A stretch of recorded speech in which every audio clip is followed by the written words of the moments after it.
Good morning everyone. तो इस video में हम लोग 3 से 4 कंपनीज़ को डिस्कस करेंगे, हमारे एफएमसीजी सीरीज़ में कंटिन्यू करेंगे। तो स्टार्ट करते हैं डायरेक्टली। तो फर्स्ट कंपनी है हमारी गोपाल स्नैक्स।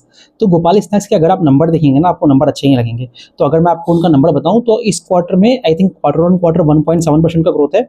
और अगर हर पैरामीटर में देखेंगे आप, तो आपको इमीडिएटली वो खराब लगेगा, जो कि करेक्ट बात है। बिकॉज आपकी जो एफएमसीजी सेक्टर में पूरा जो इशू चल रहा है डिमांड का, एज वेल एज पहले आरएम रॉ मटेरियल प्राइसेस हो गई, जैसे पैमोलिन ऑयल हो गया, मैदा हो गया, सोट आता है, तो उस तरह की चीज़ों का जो प्राइसेस है वो बहुत ज़्यादा हायर साइड में रखा था, जिसके कारण इन कंपनीज़ को इशू चल रहे थे। और एट द सेम टाइम जो कंज्यूमर की डिमांड थी वो भी अच्छी नहीं चल रही थी। तो इन सभी चीज़ों के कारण ये कंपनियों का ग्रोथ नंबर्स तो आपको अच्छा नहीं दिखेगा। अब अगर आप इस कंपनी के बारे में देखेंगे ना, तो अभी ये लोग करना क्या चाह रहा है, ये लोग अपना कैपेसिटी एक्सपेंशन कर रहा है। एक मंदोना करके एक जगह होती है, वहाँ पे इनका प्लांट है, वहाँ पे ये लोग कैपेसिटी एक्सपेंशन कर रहे हैं। तो और दूसरी इंपॉर्टेंट पॉइंट क्या है, अगर आप देखेंगे जो इनका क्वार्टर ऑन क्वार्टर जो ग्रॉस मार्जिन्स है वो इम्प्रूव हो रहा है। और इन्होंने जो टारगेट दिया है आने वाले साल के लिए, वहाँ पे भी इनका उसी तरह का टारगेट है कि हमारा जो ग्रॉस मार्जिन्स है वो इसके आसपास ही रहेगा, ठीक है। और यहाँ या फिर यहाँ से थोड़ा बढ़ेगा ही। तो इससे हमें क्या दिखाता है कि जो बॉटमिंग आउट था, जो रॉ मटेरियल प्राइसेस था, और जो गवर्नमेंट की भी जो जितने भी प्लान्स हैं, मतलब गवर्नमेंट ने जितने भी इंसेंटिव्स दिए हैं, उससे भी कंज्यूमर डिमांड डिवाइव हो रहा है। और दूसरा H2 में ये लोग जो फेस्टिवल सीजन है उसको लेके काफ़ी बुलिश है कि वहाँ से हमें बहुत अच्छा डिमांड आएगा। तो ये चीज़ हो गया। अब अगर आप पूरे ईयर का रेवेन्यू देखोगे ना, रेवेन्यू टारगेट देखोगे, तो वो अराउंड 1800 करोड़ के आसपास का ये लोग टारगेट कर रहे हैं अपना। तो अभी क्वार्टर 1 में इनका कितना रेवेन्यू आया था, इसका रेवेन्यू आया था अराउंड 322 करोड़ हो गया। तो ये लोग बोल रहे हैं कि अभी तो उतना रेवेन्यू नहीं है, बट आने वाले क्वार्टर्स में इसको हम लोग बढ़ाने का ही देख रहे हैं अपना। तो ये वाली बात हो गई। तो अब अभी इनका रिसेंटली एक और अपडेट आया था कि मैं बता रहा हूँ आपको, ये लोग अभी 2 जगह पे अपने थर्ड पार्टी प्लांट्स स्टार्ट कर रहे हैं अपने। मैं आपको जस्ट 1 सेकेंड। हाँ, तो इनका अगर आप देखेंगे ना, एक अपन इनका कर्नाटका में हिरियूर करके एक जगह है, वहाँ पे एक थर्ड पार्टी प्लांट इन्होंने लिया है। और दूसरा एक काशीपुर उत्तराखंड, यहाँ पे भी इन्होंने थर्ड पार्टी प्लांट लिया है। तो ये थर्ड पार्टी प्लांट्स हो गए। इससे बेसिकली यहाँ पे वो अपने डिस्ट्रीब्यूशन चैनल को इंक्रीज़ करेंगे और इनके वाया अपने प्रोडक्ट को सेल करेंगे। तो ये हो गया। अब एक और इंटरेस्टिंग चीज़ है, जो इनका जो रेवेन्यू गाइडेंस इन्होंने आने वाले 3 साल में ये लोग प्रोजेक्ट कर रहे हैं, वो अराउंड 20% कर रहे हैं।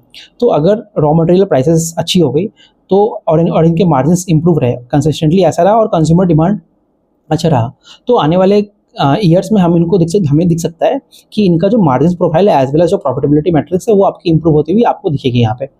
तो ये सारा चीज़ हो गया। तो लेकिन अभी अगर आप देखेंगे ना इस कंपनी में, तो अभी तो उतने अच्छे नंबर्स नहीं है, बट हमें इसको ट्रैक करते रहना पड़ेगा आगे जाके किस तरह के नंबर्स आते हैं। तो उस चीज़ के लिए ये इंपॉर्टेंट हो जाता है। तो ये तो हमारी फर्स्ट कंपनी हो गई। अब हम लोग दूसरे कंपनी की तरफ चलते हैं, उसका नाम है डॉम्स इंडस्ट्रीज़। तो डॉम्स इंडस्ट्रीज़ तो आपको पता है, जैसे इसका लास्ट ईयर आईपीओ आया था। तो आईपीओ आने के बाद इनके जो नंबर्स हैं वो बहुत अच्छे आ रहे थे, मतलब 20% प्लस की ग्रोथ, कंसिस्टेंटली ग्रोथ आ रही थी इस कंपनी में, और इनको आपके ऑपरेटिंग लेवरेज भी मिल रहा था। फिर क्या हुआ, जो इनके जो कैपेसिटीज़ हैं, अब बेसिकली ये कंपनी करता है, ये जो आपके जो बच्चों के पेंसिल्स हो गए, इरेजर्स हो गए, बॉक्सेस आती है जिसमें हम बचपन में यूज़ करते थे, वो divider and all those things, notebooks हो गई, तो वो सारे प्रोडक्ट्स सेल करते हैं ये लोग।